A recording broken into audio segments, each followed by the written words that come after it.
न था कुछ तो खुदा था, कुछ न होता तो खुदा होता। डिबोया मुझको होने ने, न होता मैं तो क्या होता। हुई मुद्दत के गालिब मर गया पर याद आता है वो हर एक बात पे कहना कि यूं होता तो क्या होता। हाजरीन महफिल, गुलजार फाउंडेशन बाराबंकी के ज़ेरे एहतमाम उत्तर प्रदेश उर्दू एकेडमी लखनऊ के माली ताउन से कुकरा की ऐतिहासिक और तारीखी सरजमीन पर यह कुल हिंद मुशायरे का एहतमाम हो रहा है। मैं मुबारकबाद पेश करता हूँ गुलजार फाउंडेशन बाराबंकी की सदर मोहतरमा एडवोकेट गुलजार बानो साहिबा। वो एडवोकेट हैं, उन्होंने ये जिम्मेदारी उठाई है कि उर्दू की हिफाजत कैसे होनी है, इसकी बका के लिए हमें क्या काम करना है, इसकी पासबानी कैसे करनी है। जब एक खातून हमारी तहजीब हमारे कल्चर की हिफाजत करने की जिम्मेदारी उठा ले तो यकीनन हमें अपने आप पे रश्क करना चाहिए और उनके लिए भरपूर तालियां बजाकर उनका शुक्रिया अदा करना चाहिए। गुलजार फाउंडेशन बाराबंकी के सेक्रेटरी मोहतरमा एडवोकेट गुलजार बानो के शाना बशाना सफर करने वाली शख्सियत जनाब शौकत अली साहब की है। उनके लिए भी एक बार भरपूर तालियां बजाएं। हाजरीन महफिल, आज की इस महफिल की सदाकत जनाबे मधुकर शैदाई गोलवी साहब फरमाएंगे, जिनकी शख्सियत हम सब के लिए मोहताज तारुफ नहीं है। मुझे ये हुक्म हुआ है कि आज की सदारत जनाबे हाजी अब्दुल हसीब साहब फरमाएंगे। हम आज सदर महफिल के एक बार आप तालियां बजाइए ताकि लगना चाहिए कि हमारे सदर को क्या, बहुत शुक्रिया। इसके अलावा हर दिल अजीज शख्सियत, लोगों के दिलों की धड़कन, गरीबों, यतीमों, बेकसों, बेबसों, मजलूमों, किसानों और परेशान हाल लोगों के मसीहा जनाब शेर अली खान साहब, आपके लिए भी एक बार भरपूर तालियां बजाइए। आप जिस ओहदे पर हैं और जिस कुर्सी पर आप जलवा अफरोज हैं, यकीनन आम तौर पर लोग कुर्सियां पाकर उसके नशे में लोगों को भूल जाते हैं, लेकिन आपने ये तारीखी प्रोग्राम कराकर और इससे पहले भी कुकरा की सरजमीन पर एक ऐतिहासिक प्रोग्राम करके ये बताया है कि अगर ऐसे रहबर, ऐसे रहनुमा ज़बानो बयान की हिफाजत करेंगे, शायरी की हिफाजत करेंगे, साहित्य की हिफाजत करेंगे, अदब की हिफाजत करेंगे, तो यकीनन ये हमेशा चुस्त, चालाक, मजबूत और कुव्वत वाला रहेगा। मैं शुक्रिया अदा करता हूँ जनाब शेर अली खान साहब का। इसके अलावा जनाब मोहम्मद शमीम साहब, आपकी शख्सियत भी बड़ी मुतहर्रिक और फ़आल है। जनाब मोहम्मद आसिम अंसारी साहब, यकीनन आपके बहुत से ऐसे कमालात हैं जिसे अगर चाहें तो इस महफिल में बहुत देर तक गिनाया जा सकता है। जनाब रोहताज खान साहब की शख्सियत भी काबिल जिक्र है, मैं उन्हें भी मुबारकबाद पेश करता हूँ। जनाब छोटे खान साहब, जो कि शेर अली खान साहब के छोटे भाई हैं, उनका नाम भी छोटे खान है, लेकिन उनकी जो मोहब्बतें हैं, उनका जो खुलूस है, उनका जो प्यार है, बड़ों का अदब और छोटों से झुककर मिलने का जो उनके यहाँ सलीका पाया जाता है, हमें उनसे सीखने की जरूरत है कि कैसे हम बड़ों से मिले और कैसे हम छोटों से मिले। एक बार तालियां बजाइए इन तमाम हजरात के लिए, जिनकी काविशों की वजह से, जिनकी जुस्तजू की वजह से, जिनकी मेहनत की वजह से आज ये खूबसूरत महफिल यहाँ बरपा है।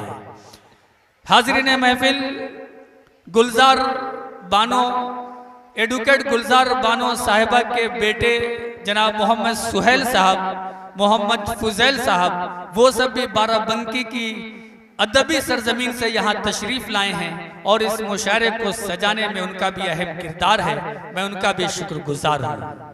जिन शुरा को कलाम पेश करना है, मैं चाहता हूँ कि एक बार मैं आप सबके सामने वो नाम पेश कर दूँ। जनाबे काविश रुदौलवी साहब, उनसे आप लोग बखूबी वाकिफ हैं। जनाबे अली बाराबंकवी साहब, ये जो मैं नाम ले रहा हूँ वो नाम है जिन्होंने सिर्फ हिंदुस्तान ही नहीं बल्कि पूरी दुनिया में हिंदुस्तान की तहजीब की नुमाइंदगी की है। इसके अलावा जनाबे सलीम ताबिश साहब, जनाबे फारूक आदिल साहब, ये वो दो नाम हैं जो लखनऊ की हिफाजत कर रहे हैं, लखनऊ की कल्चर की हिफाजत कर रहे हैं। जनाबे आतिश बाराबंकवी साहब, जनाब अनवर हुसैन बाराबंकवी साहब, मोहतरमा किरण भारद्वाज साहिबा जो कि बड़ी सीनियर कवित्री हैं। इसके अलावा लता श्रीवास्तव साहिबा जो कि बड़ी सीनियर कवित्री हैं, आप भी। इसके अलावा नौजवानों में अगर नौजवान नस्ल में अगर खवातीन का जिक्र किया जाए तो मोहतरमा सहर अंजुम बाराबंकवी और इसके अलावा शिमाली शफीक सीतापुरी साहिबा, ये लोग वो हैं जो हमारे आज की इस महफिल में शरीक है। इसके अलावा तारिक इस्लाम साहब से आप ज़्यादा वाकिफ हैं हमसे, जनाबे सुहेल लालपुरी साहब और मुख्तार रायपुरी साहब, ये वो शोरा हैं जिन्हें अपना आज की इस महफिल में कलाम पेश करना है। हाज़रीन महफिल, ये फहरिस्त बड़ी खूबसूरत है, आप तमाम लोग बड़े प्यारे हैं। ये जो पोस्टर है, ये जो बैनर है, जब ये बैनर बना इसे तमाम लोगों ने देखा और जब ये सोशल मीडिया पर आया, जब ये सोशल मीडिया पर पहुंचा तो बहुत सारे लोगों के अलग अलग कमेंट आए। किसी ने कहा बहुत खूब, किसी ने कहा वाह वाह, किसी ने कहा कि ये सिलसिला इसी तरीके से जारी व सारी रहना चाहिए। लेकिन कुछ लोगों ने यह भी कहा कि आज़ादी बहुत देर में मिली, यानी कि सितंबर की आज़ादी में जश्न आज़ादी के नाम से ये प्रोग्राम कैसे हो रहा है। तो मैं उन लोगों को बताना चाहता हूँ और बड़े अदब के साथ उन तक ये बात और इस पैगाम को पहुंचाना चाहता हूं कि सल्तनत मुगलिया के बाद अंग्रेजों की बादशाहत का चिराग टिमटिमाते हुए जब बुझ गया, वो इसलिए बुझ गया कि न जाने कितने लोगों ने इस देश को रोशन करने के लिए अपनी जिंदगी के चिराग को बुझा दिया, फांसी के फंदे पर लटक गए, इसलिए कि वो देश के मतवाले थे, देश से मोहब्बत करते थे।